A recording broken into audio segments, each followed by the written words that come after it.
Our discussion today is hacking the modern workforce. What is the core element of identity access management that has just become so troubling? When we talk about identity and access management, it's still all about making sure that the right people have the right access to the right resources. What has changed really is the complexity of what each of those components means today.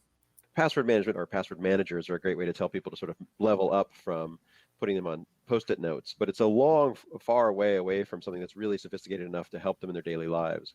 Like when you approach your mother, you don't give a password for her to recognize you. Having to remember a credential, having to type in a credential, you have to make this more automatic so people can just access resources, controls, operations, and the identity is part of the integral process rather than being a manual process that could be taken over and not be verifiable and controllable. The concept of passwords came from a guy who was really studying military theory out of World War II, which you can remember in order to get entry to a base, for example, you had to give a secret word. And so that secret sharing model is very, very simple. It wasn't meant to be sophisticated at the level of classification access. And then we use it all the way through the entire existence of a person's identity into all the access to all of the buildings and all of the files inside. And that's a complete mistake. I had one customer say, we succeeded, we got to our next phase, we spent 1.5 years, and we got our roles figured out to start applying identity.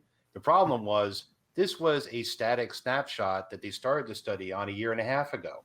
Basing security and identity on snapshots in time always leads to you're going to have issues because you're trusting something that's already been in the past and doesn't take current context.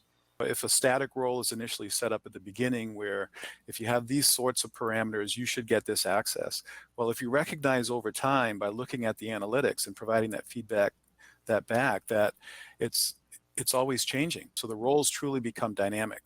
I like the training angle a lot because I try to remind people that you're not only training to identify something, but you're identifying something that has been trained.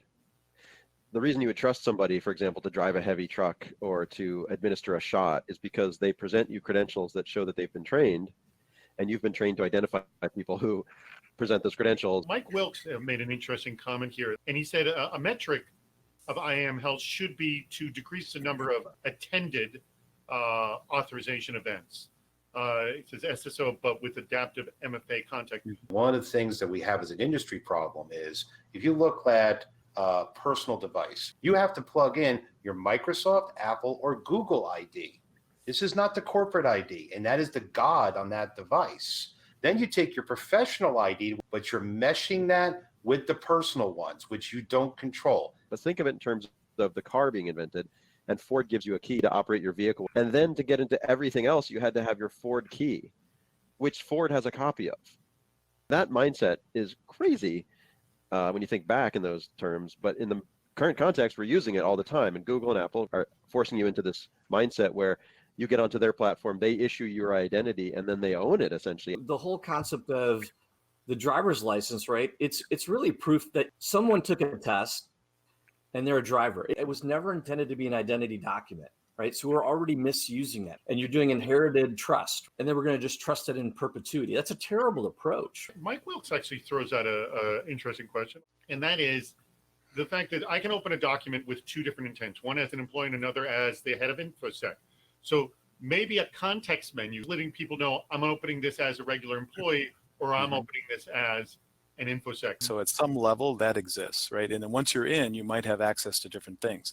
I think what is being suggested here is that I might have access to the same document, but if I'm opening it with the intent of using it a certain way, I might get a different result. I have a really good bad idea from Dutch. His bad idea is force everyone to take a cybersecurity awareness test like a driver's license test, and they can only receive a paycheck if they passed.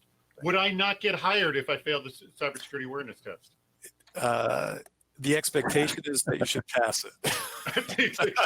Well, if I don't pass the driver's license test, I don't get my driver's license. This has actually been tried, and companies and entities have actually been sued over it. So it's actually not a crazy idea. So it holds you more accountable. And I think this could be a good idea in that if it was in effect, the Zoom CEO wouldn't have been paid for the last 3 years.